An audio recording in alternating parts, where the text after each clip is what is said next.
ATP, what it do with your boy Clay More Rain? We back at it again. Shout out to all my subscribers. If this is your first time tapping into the content, I do invite you to go ahead and hit the subscribe button. Hit your bell icons as well so you are getting alerts when all this content is dropping. So we got another one. Houston, we got another one. Something about what goes on over in that camp over there. Something about it has a consistent outcome. I believe this is number 6. Shout out to my brother Mazuma TV. Guys, make sure you guys go over there and subscribe to that channel. The Mazuma TV highlighted, put a number to it. We knew it was a couple of fighters. But another fighter in Eddie Reynosa's camp pops positive for PEDs.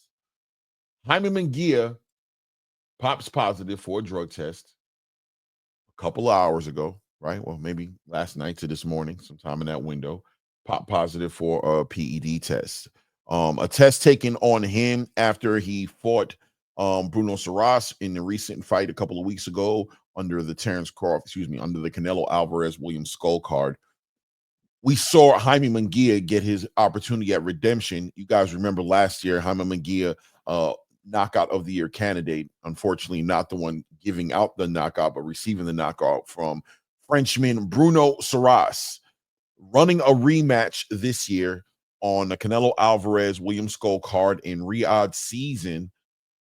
Got his victory, right? Didn't knock out Bruno Saras, but definitely got his victory. Looked a little pedestrian at times. I mean, I don't want to say pedestrian, but, you know, just not the same Jaime Munguia we've come to know or understand. A lot of people thought that Jaime Munguia should make waste of the Frenchman, but wasn't able to do it. So Bruno Saras keeps his credibility in the space, lasting, going the full 12 rounds, losing the fight on the judges' scorecards, yada, yada, yada.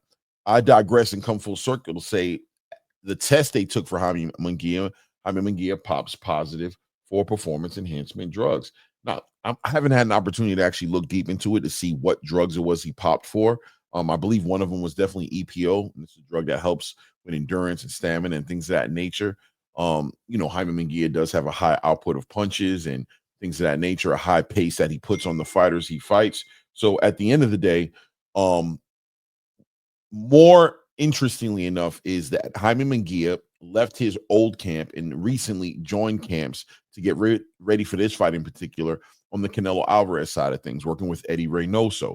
And interesting enough, Eddie Reynosa's had a history, including Canelo Alvarez, Oscar Valdez, plenty of other fighters. You can go down the list of fighters that have come out of that camp and dealt with the performance enhancement drug issue, jacket, on all those guys, right? And it's starting to be a common thread. It's already been something consistent. There's always been this common denominator, and it raises eyebrows. And one should always ask, what does this mean? I mean, people talk about Victor Conte in the boxing space because of what he's been, I was going to say accused of doing, but actually been charged with doing, right? Found guilty of doing. And that's giving athletes performance enhancement drugs, from Shane Mosley to baseball players, to track stars, right? He's been involved in these conversations. So people look at him in the business of boxing right now as a supplement provider. He owns Snack, that fighters using his supplements or using his gym or his facility or acquiring any of his services should be aware, because at the end of the day, Victor Conte is a found guilty offender when it comes into performance enhancement drugs. Now, of course, these conversations generally specifically come up when talking about fighters that fans don't like Devin Haney or Terrence Crawford, right? You'll hear Victor Conte being brought up in those situations, but won't hear Victor Conte being brought up with Jaron Ennis or Caleb Plant, right? Or Dimitri Andrade, or plenty of other fighters who are on the program won't get brought up. Selectively, they'll bring up these fighters that I mentioned and fighters like them. So interestingly enough, here we go with the camp. And keep in mind that Victor Conte, outside of Shane Mosley and what he was already convicted for, has never been found guilty for affiliated with any type of performance enhancement drugs. But we find ourselves in a situation where Eddie Reynosa, once again, having another member of his team show up positive for big time performance enhancement drugs, right? Legitimate testosterone and metabolic anabolic muscle enhancers, right? In his fighter's system. I think it's interesting. Needless to say, the decision for the Jaime Munguia Bruno Sarasi fight has been overturned into a no contest. So Bruno Sarasi returns to the space as a one less loss on his record. Maybe undefeated at this point, right? Might have been the only loss that he got was that Jaime Munguia fight. So back to being an undefeated fighter. And listen, Jaime Munguia has to I believe he gets about 10 days to go ahead and push back at the results. He has a B sample that'll be tested. You guys know that 9 out of 10 times the B sample is going to come back at the same as the A sample. Why? Because they piss into one cup, right? They piss in one cup and they separate the urine in that one cup in 2 vials. So it's literally the same urine, more than likely high 90 plus percentile chance that it's going to show up the same results as the first sample did. So what is the punishment? Jaime Munguia to face anywhere from 6 to 12 months inside that range, I'm sure, for popping on a performance enhancement drug test, maybe more. I mean, I'm sure it's at the discretion of whatever sanctioning body or athletic commission that's going to be passing down the judgment. But there's a good chance, high probability, it'll be between 6 to 12 months. And he'll return to the sport as other cheaters, or am I being mean by saying cheaters, but as other performance enhancement drug users have gotten before him. The game is to be sold and not to be told, is what a wise man said, a pimp named Lant. You know what I'm saying? Said the game is to be sold, not to be told, right? At the end of the day, it is what it is. But interestingly enough, moving forward, Canelo Alvarez and Terence Crawford have plans on meeting up with each other in mid-September to go fight at the Allegiant Stadium in Las Vegas, Nevada. Terence Crawford coming up multiple weight classes, 2 weight classes at this point, from 154 up to 168, to challenge Canelo Alvarez for his undisputed titles at 168 pounds.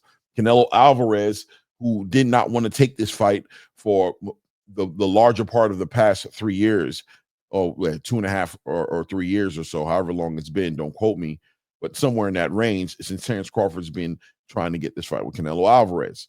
And now in his later age, and with Turki Al-Sheikh offering him a king's ransom in order to make this fight happen, he's decided to take the fight. But fighting against even on paper being older Terence Crawford, but in stature and athleticism, in his abilities, he has some youth about him, right? Probably will come into the ring the more athletic, fresher fighter. Not fighting as many fights as Canelo Alvarez, who's fought over 60 plus fights. Terence Crawford, hanging around 40 something fights, and really probably not taking that much damage, to be honest with you, with the way that he does fight. Will Canelo Alvarez and will Eddie Reynosa be tempted to get involved in their training camp, a scientific approach to how they're going to approach Terence Crawford? Now, I know a lot of you out there will say he doesn't need to do that. He's already the naturally bigger, stronger fighter. Terence Crawford would be the one we need to watch. We need to watch Victor Conte, who's working with Terence Crawford, to make sure he's not doing anything illegal.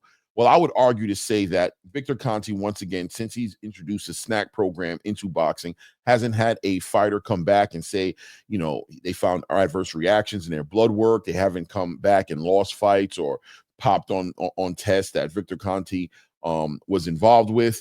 These things have never happened. On the other side of the argument, Eddie Reynoso has a history at this point of having his fighters come through and test positive for performance enhancement drugs. So I'll leave it up to you guys to honestly make up your mind on how you want to look at it. But my question is, how does Terence Crawford and his team look at it at this point? Do they feel like, they have to keep an eye on this? And what extra precautionary steps will they implement to make sure that they're not in the way of being railroaded by some performance enhancement drug conspiracy or whatever you'd like to call it? It is what it is. The game needs to be clean. Testing is something that needs to be more regular.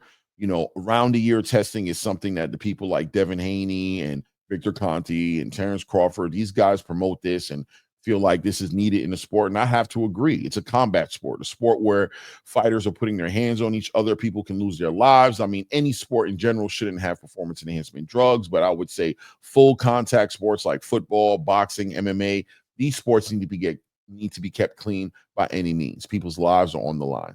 Now, Jaime Munguia put out a statement saying that he promises he's innocent, that he's never taken performance enhancement drugs. I'm sure, you know, he would have said he did take performance enhancement drugs if he did, right? I'm sure he would have admitted it.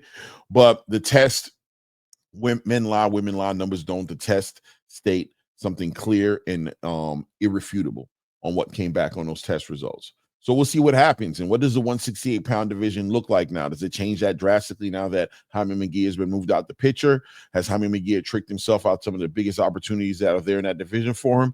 Time will tell, right? There were arguments that Edgar Berlanga was trying to coordinate something with Jaime Munguia after he fought Hamza Shiraz, obviously expecting to beat Hamza Shiraz. He is expecting himself to beat Hamza Shiraz. And obviously that's off the table. Edgar Berlanga will have to go in another direction if he does beat Hamza Shiraz and, consider the other fighters out on the table. We have an addition of Jamal Charlo back into boxing and newly introduced to 168-pound division. So he'll be there to make some big fights as well. We'll see what happens. Let's give it a couple of days. Let's see what happens with the B sample, and then let's see what the athletic commission decides to do and how they choose to approach this. Guys, let me know what you think in the comments. Jaime Munguia testing positive on a test. Eddie Reynosa with another fighter coming out with positive results on performance enhancement drugs. What say you? Is there something suspicious happening here? Has it always been suspicious? And what can be done to get in front of things like this? Because unfortunately, another fighter suffers a consequence, right? Has to get in the ring with somebody who's juiced up on something on the back end of a loss, has to come and find out that a fighter has cheated, right? Not caught before the fight, but after the fight. It is what it is. Guys, remember, if this is your first time tapping into content, please take a moment, go ahead and subscribe to the channel. If you're already subscribed, I appreciate you. Thanks for being here. Everybody, make sure you hit your likes up, hit the thumbs up on the channel to make sure we're getting the right algorithms. And of course, hit your bell icons to make sure you're getting alerts on all this content is dropping. It's your boy Claymore Rain. It's that ATP Combat Media Show, guys. Until the next segment, at this point, we out.